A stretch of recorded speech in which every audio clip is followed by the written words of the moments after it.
North Korea took a step forward with a successful missile test over the weekend. First successful one in a long time, and one that's raised a lot of eyebrows. North Korean dictator Kim Jong-un says that the new type of medium long-range ballistic rocket can carry a nuclear warhead, and he claims it could reach the United States mainland. Analysts say they're not sure about that, but they do say this type of missile could potentially hit Alaska or Hawaii. U.S. officials say this was the first successful test of its kind after 3 failed attempts just last month. They tell Fox News that the missile flew 4 minutes longer than any other missile North Korea has tested. It's flown higher and farther. The South Korean military reports it took off from Kusong, North Korea, which you can see here is in the western part of the country, landed in the sea between North Korea and Japan, really not far off the coast of Russia. You can see Russia just off to the north there, about 60 miles, they tell us. The White House releasing a statement that reads in part, with the missile impacting so close to Russian soil, in fact, closer to Russia than to Japan, the president cannot imagine that Russia is pleased. Greg Palcott live with more now. Greg?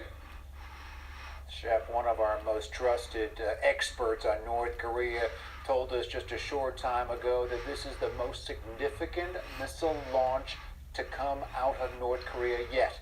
Let's further break down what he means. You referred to it. It stayed aloft, this missile that was launched over this weekend, some 30 minutes. That's the longest ever any kind of projectile like that has stayed up there.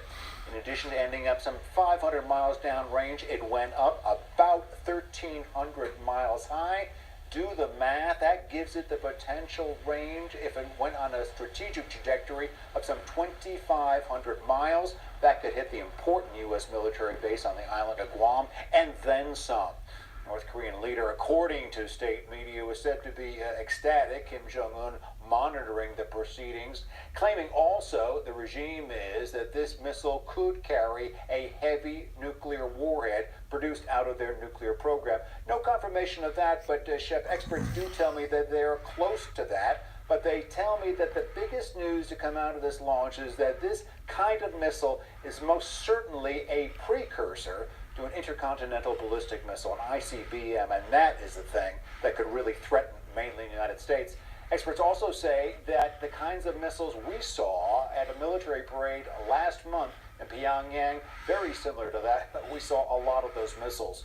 The White House very strong again over the weekend about this. They call it a flagrant menace, and we heard from Sean Spicer, the spokesperson for the White House, just a short while ago, calling on all countries to gang up on North Korea. Take a listen to what they said.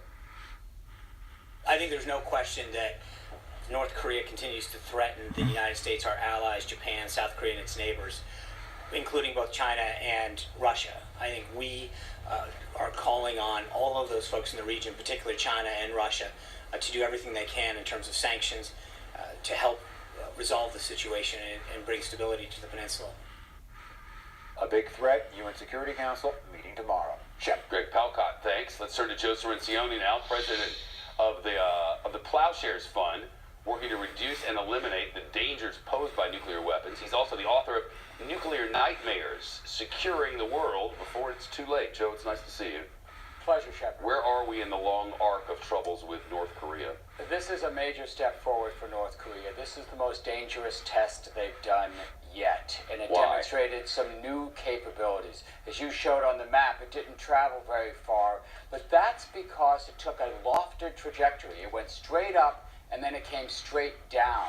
So even though it only traveled about 500 miles, about the distance from Maine to Washington, D.C., if you flatten that out, you get to 2,500 miles. That's the width of the United States, and it could travel that in about 30 minutes. What's significant about this is why it took this trajectory. One of the things they were testing was a re-entry vehicle. You and I have talked about this, Shepard, in the past. One of the obstacles is not just getting something up into space, but being unable to bring it back down, have it survive the heat. This test mimicked what it would be like for an ICBM range, a longer range missile, the heat and the stress of re-entry, and they apparently had a successful test of their re-entry vehicle technology. And finally, This is a stepping stone on the way to that longer missile. Very similar to the way the Chinese developed their long-range missiles. They had a missile like this. They called it the DF-3. It went about this long. A few years later, they followed it by the DF-4, and they used that as the first stage of their intercontinental ballistic missile. That is what we think North Korea is up to. We need some de-escalation here. Are the Chinese going to prove to be partners in that, or do we have a long road to go, or what's your assessment? The Chinese are definitely going to be a partner, but there's no way we can outsource this to China. They are not going to take care of the problem for us. They will put on more sanctions. They will put on more pressure.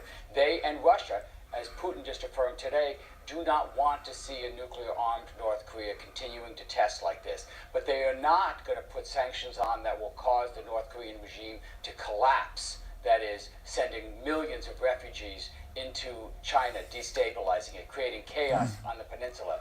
They want the United States to meet with North Korea to negotiate some agreement. That's the compromise. Pressure plus engagement could stop the program. Joe Cirincione. Joe, thanks very much. Thank you, Shep. Russia and Iran need to use their influence to stop